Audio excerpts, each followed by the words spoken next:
I'm just trying to find your undercover vehicles in the squad cars. What's your name and your badge number? Officer Yar 794. Officer Yar 794, YAHR, okay? What did you say? I couldn't hear you.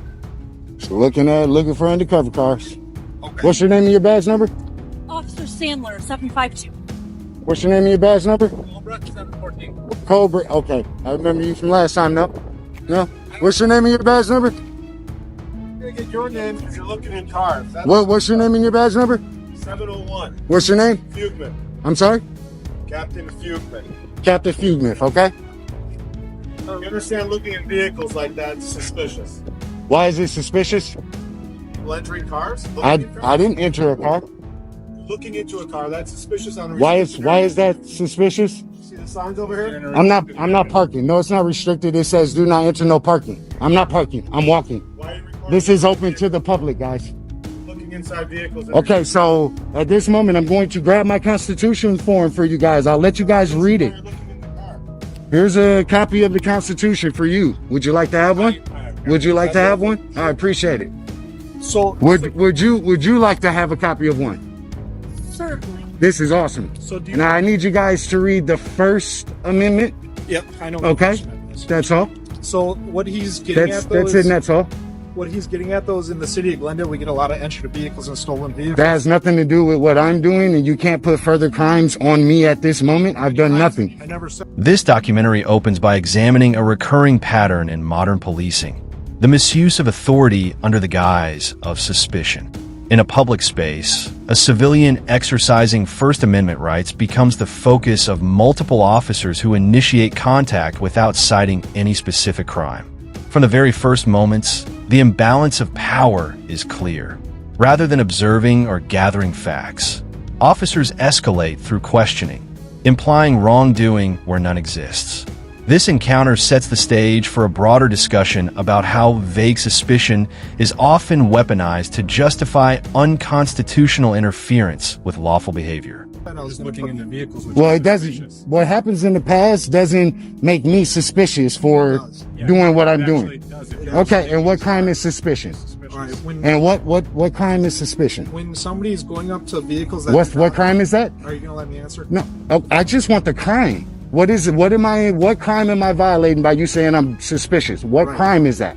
All right, by going up to vehicles that don't belong to you, What crime? looking into them. All right, that's the steps leading up to Penal code. entering a locked vehicle, which is Penal a crime. code. I'm looking for the penal code that I'm in violation of here. You're saying suspicious. No, you said I'm suspicious. That's not law. Right. There's no law that you But you can. understand under the Constitution that you're referring to, right? That if I have a right to record in public. if Yes. an officer has reasonable suspicion to believe that crime is afoot, And what crime is I afoot? just told you. Suspicion is not a crime, sir. I'm asking for a crime. Entry to locked vehicles is No, a crime. that okay. Did you see me try to enter a vehicle? So then you guys don't attempt to put that on me. No, don't. In the business of One preventing second. crime as 1 well. second before you cop explain. 1 second. Don't cop explain because I didn't even touch a vehicle, guys. You have cameras. I didn't even touch a vehicle. So don't try to say I'm unlawfully entering any vehicle, okay? I'm saying that you're Oh, so then there is no crime being committed, right? I didn't So say then that. therefore What you you're guys are doing- talking to me because What you're doing suspicious. is suspicious. is suspicion a crime? Yes. If an officer has reasonable suspicion, As the interaction unfolds, the civilian calmly demands what the law requires: a clearly defined crime. Officers repeatedly reference suspicious behavior, but fail to connect it to any penal code or statute. This distinction becomes critical. In constitutional law, suspicion alone is not illegal, nor does it grant unlimited authority. The civilian emphasizes that looking at vehicles in a public area is not a crime, forcing officers into a defensive posture. Cameras, badge numbers, and recorded dialogue expose how quickly authority collapses when legal justification is demanded. What penal code is suspicion? No, you have to have suspicion of a crime. Correct. What crime? I told you entry to a locked vehicle. But you know what you guys see I haven't entered any vehicle, so how could that be in your mind as a crime? Looks at cars will talk to you. Yeah. So I mean, this is ridiculous, guys. I just gave you the Constitution. I'm allowed to film in public. I'm in public. I haven't touched a single vehicle. There's no reason for us to even have this conversation. why not? because I'm not doing anything illegal. You guys are here to uphold laws. Right, If and no protect law our is own being lives. broken, you hold no authority. So you telling me my actions are suspicious, that's just you telling me my actions are suspicious. Correct. Correct. So prove a crime. But we're not proving a crime. That's why. So we're then why are we having talking? contact, because we have a duty. You to guys could have allowed me to just go investigate ahead and suspicious gather behavior. my content and go about my business. I didn't do anything. You didn't even have to initiate contact. Sure, we. No, you didn't have to. No, you we chose didn't to. You're right. You chose to. That's No, our- it's not that's because part no of our crime job. was being broken. No crime was being committed. All right, so You said hold on. suspicion. So That's what- not a crime. so- No crime was hold on. actually being committed. Yeah. All right. So that's We've explained ourselves. You've No explained worries. yourselves. Suspicion is not a crime. For future references, But it's suspicion it gives is us not a reason- crime. It gives us a reason to come up and speak to You could come up, if you choose to come up and speak, then that's your choice. But until a crime is actually being committed, you have no authority.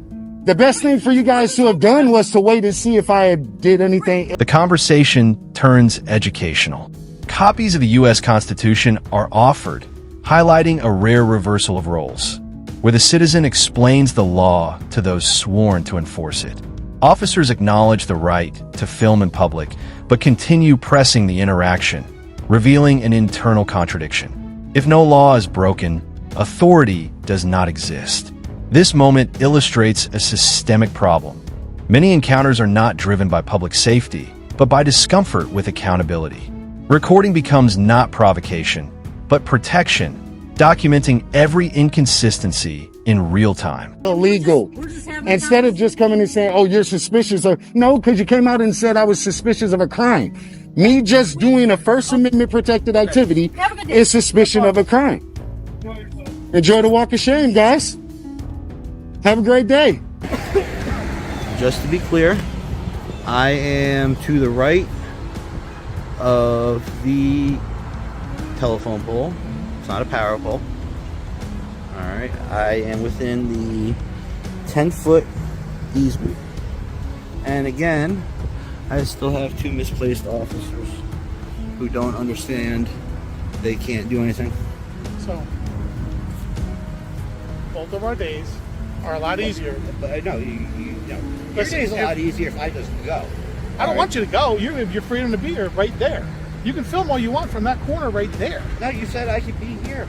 No, I did not. I said off the curb line. You're still on the grass, the curb No, line. you don't seem to understand something. Just see if this makes You're- sense. I'm listening. I'm listening. Take the federal, Guys. take this soldier part out of it. I'm listening. I'm just Joe Schmo. Yep. All right. I'm Joe Schmo. I got my dominoes from down there, and I don't know what the hell's down there, but let's say I live down there. Okay. All right. And according to the law, Yep. I have to walk towards facing traffic. Yep. All right, as a pedestrian. 100% All right. right. So I'd be walking on this side. Yes. So am I supposed to walk in the street? No, you can walk on here. So I'm allowed to film here. Thank you very No, much. you're not allowed to film. Despite admitting no crime has occurred, officers justify their presence as duty-based contact. This justification, while commonly used, has no enforcement power without reasonable suspicion tied to an actual offense. The civilian repeatedly clarifies that constitutional rights do not require permission. The officer's frustration grows as their inability to articulate legal grounds becomes obvious. What should have been a brief, lawful observation turns into an extended confrontation, entirely fueled by ego, misunderstanding, and an unwillingness to disengage when authority is legally absent. I'll tell you what. If you really think that, arrest me. You're not listening. Arrest no. Arrest me. No, Arrest me. before we get to that point, I'm No. gonna do one last time. We're at that point already. No, we're not at that point. We are at that point because I'll tell you what. Because we're having a discussion. Here, let's make it crystal fucking clear. All right, because this could still hear you. All right, I'll take that ride because you are so wrong, and I hate to do it to a soldier, but you don't want to listen, and you still want to sit here and play games. All right. So we're You're allowed to be here. All I'm asking you to do is turn off the camera. You can stand here all you want and try to have a picnic. I But could sit you're here not and I could allowed sit to- here and paint them if I wanted to. It'd be a little hard because they're moving, but you get the point. You could paint them, but actually, no, you can't paint them. There's no sketching. There's no photography. There's no video, and there's no sketching. That's verbatim off the 18795. Show me on your phone. Believe me, I'm not going anywhere.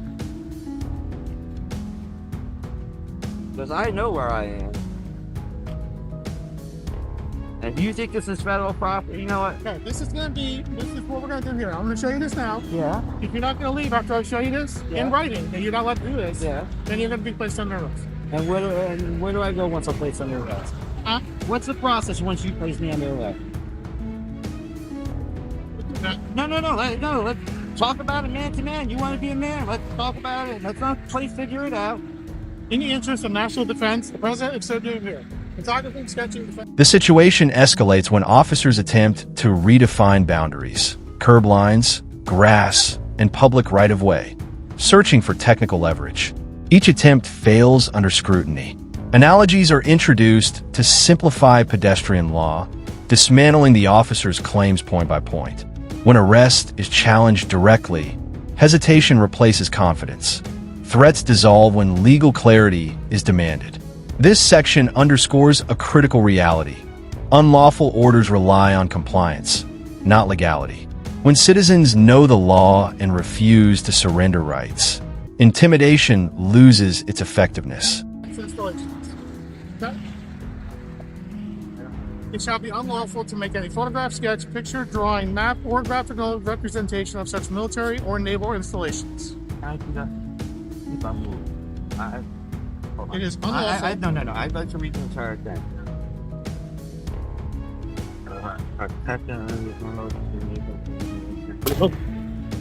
We're not at a state of war, sir, and I'm in public. Okay. I'm in It public. is 18. I just let you read it. You understand what that means, right? It means that you think that you're going to violate my constitutional rights on a public right-of-way. It's not a public right of way. It is. This is federal property. This is not federal property. All I'm asking you to do, you can stand all you want, is turn off the camera. That's it. If I'm allowed to be here, I'm allowed to film. No, you're not allowed to film. Yes, You're allowed I to stand here. You're not allowed to film. You are allowed to stand here. You're allowed to. You can walk your dog. You can admire the scenery. You can do whatever you want. However, you cannot film because of the article I just showed you. I don't believe it. I just showed you. Guess That's what? the federal statute. Guess what? So now we have The federal, that statute does not supersede the First Amendment of the Constitution. That federal statute only applies when I'm on that You're on base. federal property. No, I'm not. Yes, we are, sir. No, I'm not. I've Let's been not through go this route, before. All right, let's just stay at this route. Let's keep having a conversation. A final attempt is made to invoke federal statutes restricting photography, but context matters. The cited law applies only within secured military installations, not public sidewalks or rights-of-way. The civilian correctly distinguishes between federal property and public access areas, exposing another misuse of authority. Officers insist filming must stop, yet concede the individual may remain. This contradiction reveals the truth. The issue was never legality, but control. When law enforcement cannot suppress documentation, they retreat to hollow warnings and procedural threats that carry no legal weight.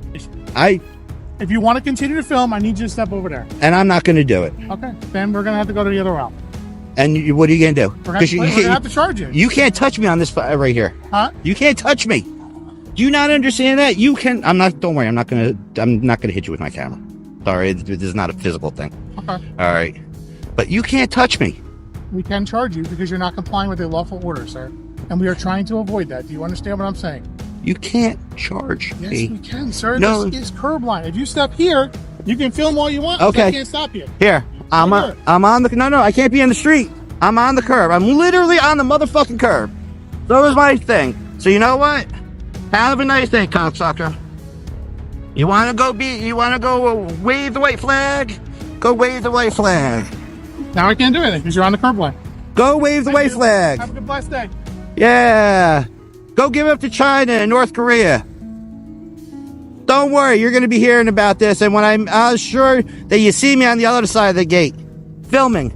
The encounter concludes with officers disengaging, their authority neutralized by knowledge and documentation. The lesson is unmistakable. Rights only exist when exercised, and accountability only exists when recorded. This documentary is not about hostility toward police, but about constitutional balance. When officers ignore the law or refuse to learn it, civilians must stand firm.